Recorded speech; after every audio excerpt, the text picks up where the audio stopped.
சுரேஷ் அவனி புதுசா கல்யாணம் பண்ணிக்கிட்டு சந்தோஷமா வாழ ஆரம்பிச்சாங்க. ஒரு நாள் காலையில மாமியாரான பார்வதி புதுசா வந்த மருமகளுக்கு கஷ்டத்தை கொடுக்க கூடாதுன்னு அவங்கள காலைல எஞ்சி சமையல் செஞ்சுக்கிட்டு இருந்தாங்க. அப்பதான் போன் வந்தது. அது சாந்தம்மா. அண்ணி, உங்ககிட்ட நான் பேசக்கூடாதுன்னு இருக்கேன். கல்யாணத்துக்கு கூப்பிட்டா வராம கிஃப்ட யார் கையிலயோ கொடுத்து அமிச்சிருக்கீங்களா? கிஃப்ட கொடுத்துட்டா சரியாயிடுமா? நீங்க எனக்கு போன் பண்ணாதீங்க, போனை வச்சிருங்க. ஐயோ லக்ஷ்மி, அப்படியெல்லாம் சொல்லாதம்மா. உங்க அண்ணனுக்கு திடீர்னு உடம்புக்கு முடியாம போயிடுச்சு.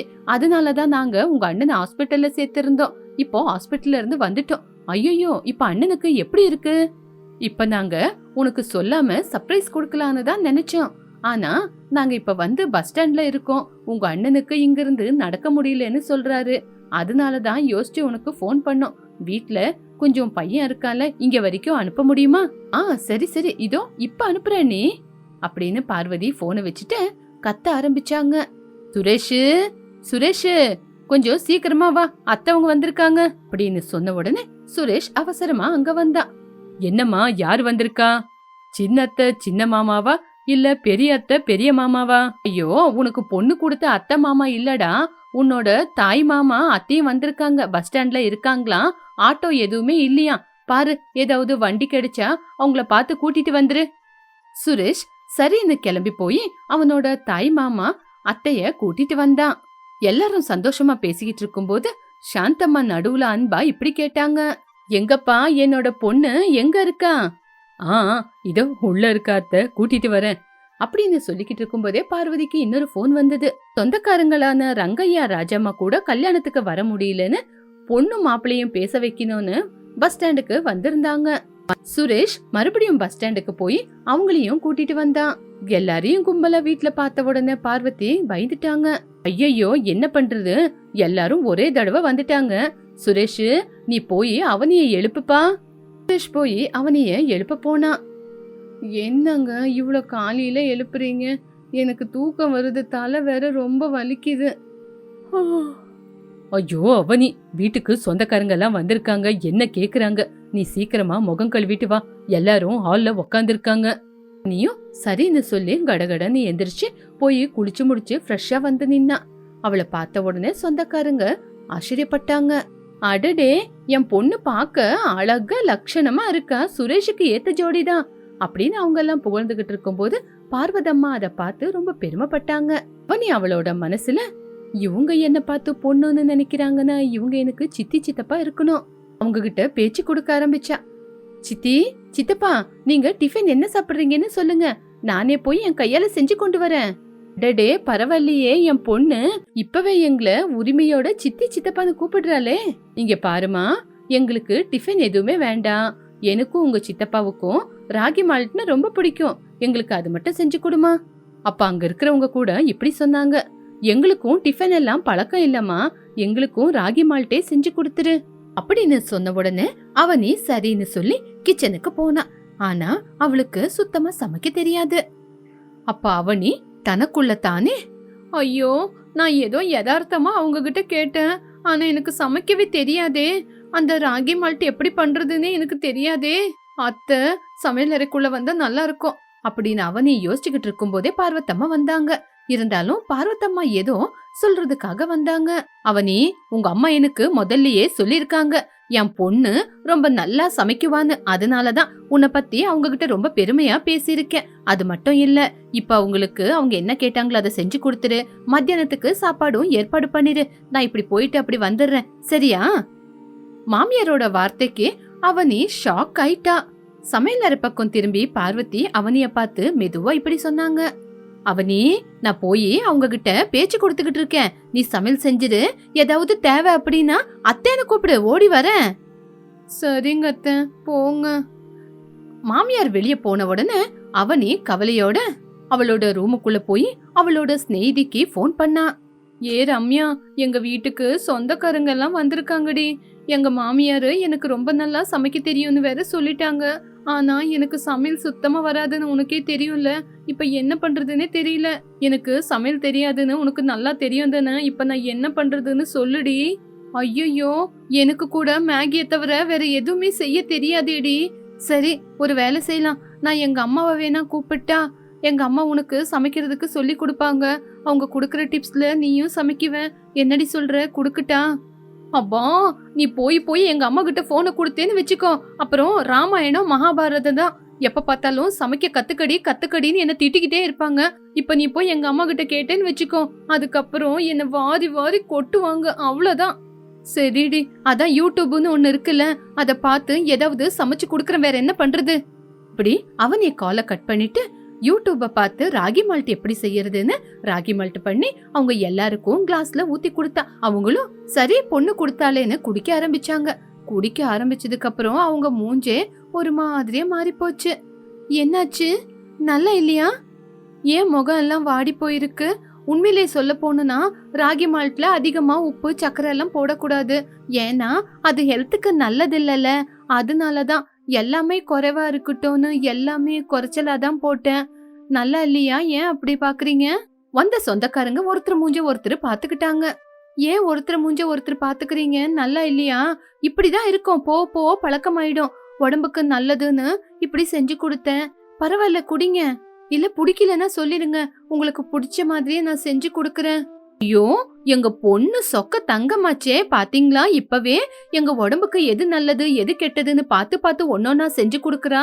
இது ரொம்ப நல்லா இருக்குமா? இதுதான் நல்லது. ஆமா, எங்க பொண்ணு சொக்க தங்கம்தான். இந்த வயசுலயே பெரியவங்களோட ஹெல்த் பத்தி யோசிக்கிறால. அவனே அவளோட மனசுக்குள்ள இப்படி யோசிச்சா. அப்பா, எப்படியோ தப்பிச்சிட்டோம்.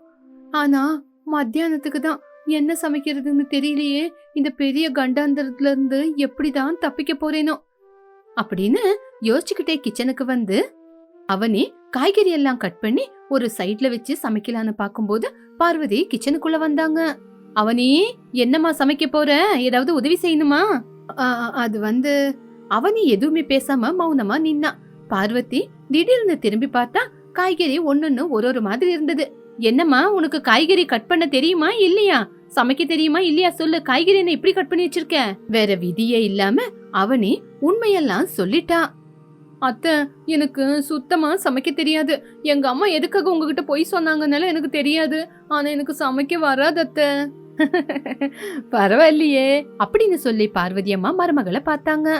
இங்க பாருமா மருமகளே, உனக்கு சமையல் தெரியாதுன்னு உங்க அம்மா சொன்னாங்க. நான் தான் உங்ககிட்ட சும்மா சொன்னேன். சரி, அவங்க எல்லாம் உன் கை ருசி சாப்பிடணும்னு ஆசைப்படுறாங்கல்ல, உனக்கு என்ன தெரியுதோ அதை சமைச்சு வை. ஒருவேளை அந்த சமையல் நல்லா இல்லைன்னா உடனே ஹோட்டல்ல இருந்து கொண்டு வந்து நீ தான் சமைச்சேன்னு சொல்லலாம். எனக்கு சமையல் சுத்தமா தெரியாதத்த. இங்க பாருமா அவனே, மனசு வச்சு செஞ்சா எது வேணாலும் செய்யலாம். அந்த கடவுள் மேல பாரத்து போட்டு உனக்கு என்ன தெரியுமோ அதை சமைச்சு வை. உன் கையால அவங்க சமைக்கணும்னு சொன்னதுனால இப்ப நீ தான் சமைக்கணும். உனக்கு என்ன தெரியுமோ அதை சமைச்சு வைமா. நான் உன் பக்கத்துலயே இருக்கிறேன், சொல்லி கொடுக்கறேன். இப்படி பார்வத்தம்மா சொல்ல சொல்ல அவனையும் சமையல ஆரம்பிச்சா. மாமியார் சொன்ன மாதிரி அவனையும் சமைச்சு முடிச்சுட்டா. அப்பவே வயல்ல இருந்து மாமனாரான ராகவைய வந்தாரு. வந்த சொந்தக்காரங்க கிட்ட எப்படி இருக்கீங்க என்ன ஏதுன்னு உக்காந்து பேச ஆரம்பிச்சாங்க. பார்வதி, மத்தியானம் சாப்பிடுற நேரம் ஆயிடுச்சு, எல்லாருக்கும் பரிமாறு. வரேங்க. இன்னைக்கு உங்க மருமக அவளே சொந்தமா சமைச்சிருக்கா. ஓஹோ, அப்பனா இன்னைக்கு சாப்பாடு அற்புதமா இருக்கும் அப்படின்னு சொல்லி எல்லாரும் டைனிங் டேபிள்ல வந்து உக்காந்தாங்க. அவனே சமைச்சதெல்லாம் ஒன்னொன்னா கொண்டு வந்து டைனிங் டேபிள்ல வச்சா. வந்த சொந்தக்காரங்க எல்லாம் ஒன்னொன்னு ருசி பார்க்க ஆரம்பிச்சாங்க. அப்பா, சாம்பாரு சூப்பரா இருக்குமா, சாம்பார நல்லா வச்சிருக்க. அந்த வார்த்தையை கேட்டு அவனே ரொம்ப சந்தோஷப்பட்ட. ஆனா பக்கத்துல இருந்த ராஜம்மா இப்படி சொன்னாங்க. ஏமா, கத்திரிக்காய் குழம்பு நல்லாவே இல்லையே, கத்திரிக்காய் சரியா வதங்கவே இல்ல, ஏமா நல்லா இல்ல? அப்படி சொன்ன உடனே பார்வதி உடனே நடுவுல வந்து, அண்ணி அதுவா, அது நான் தான் செஞ்சேன் அப்படின்னு ஒத்துக்கிட்டாங்க. இந்த பக்கம் காந்தம்மா சிக்கன் குழம்பு ரொம்ப நல்லா இருக்குன்னு புகழ்ந்துகிட்டு இருந்தாங்க. இந்த குழம்பு ரொம்ப அற்புதமா இருக்கண்ணே. ஓ அதுவா, அது மருமக தான் செஞ்சா. இப்படி சொந்தக்காரங்க முன்னாடி நல்லா இருக்கிற சமையல மருமக சமைச்சா, நல்லா இல்லாத சமையல நான் தான் சமைச்சேன் அப்படின்னு மாமியாரு தாமேல பழிய போட்டுக்கிட்டு மருமக பத்தி பெருமையா பேசினாங்க. அத எல்லாத்தையும் பார்த்து அவனே ரொம்பவே சந்தோஷப்பட்டா. என் மாமியாரு எவ்வளவு நல்லவங்க அப்படின்னு மனசுல யோசிச்சா. சொந்தக்காரங்க எல்லாம் சாப்பிட்டு முடிச்சதுக்கு அப்புறம் அவனையும் பார்வத்தம்மா உட்காந்து சாப்பிட்டாங்க. அவ வெச்ச குழம்பு உண்மையிலேயே நல்லா இருந்ததுனால அவனே அவ மனசுக்குள்ள ரொம்பவே சந்தோஷப்பட்டா.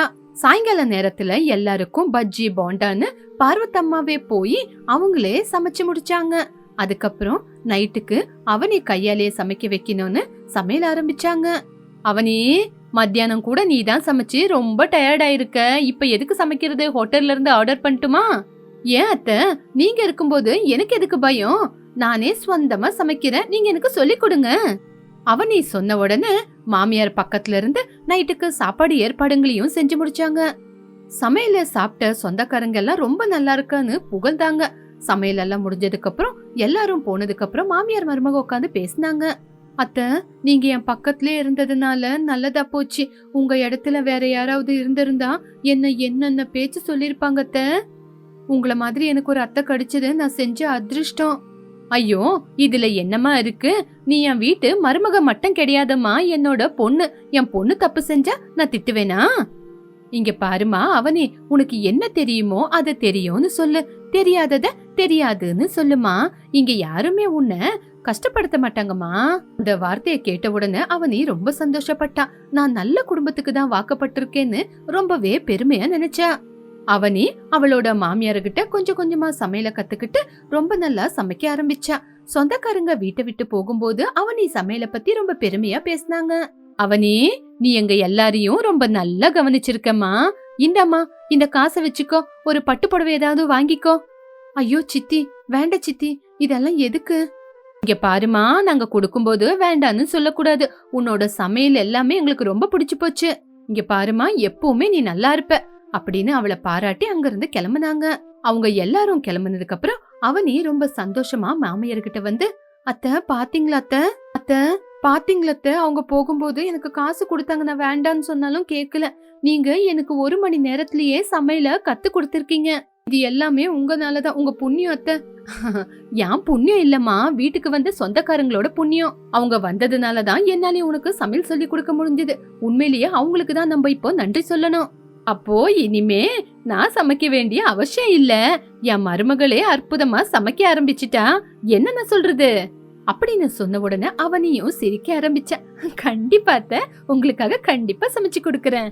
இனிமே எப்பவுமே நானே சமைச்சு எல்லாருக்கும் பரிமாற போறேன். அன்னையில இருந்து அவனி யூடியூப்ல விதவிதமான சமையல பார்த்து அத்தையோட உதவியால விதவிதமா சமைக்க ஆரம்பிச்சா.